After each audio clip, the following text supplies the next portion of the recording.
কত দূর থেকে যে ছুটে আসা রেলগাড়ি, তার কি বয়স বাড়ে না? সে কি হাঁপিয়ে ওঠে না? কোথায় সে যাবে তাও বুঝি না, শুধু ঝিকঝিক ঝমঝম, ব্যাস।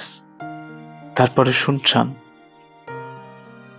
লাইনটা কিছু দূর গিয়ে হারিয়ে গেল ঠিকই, তবে কি হারিয়ে যাওয়ায় শ্রেষ্ঠত্ব? যেমনটি হারিয়ে গেছে কাঠগোলাপের পাতারা, যেমনটি নিখোঁজ হলো খানিক আগেই রেলের লাইন বা রেলের গাড়িটি, আর হারিয়ে গেছে বাবলা গাছ, আমাদের গোপনে কথা শুনে ফেলা জামরুল গাছটি। শীতের এখন মাঝবেলা, এবছরের মতো সেও হয়তো হারিয়ে যাবে, যেমন হারিয়ে গেছে বাংলা ক্লাসের নোট নেওয়া খাতা, আর শেষ বেলায় হাতের লিখে দেওয়া রবীন্দ্রনাথ।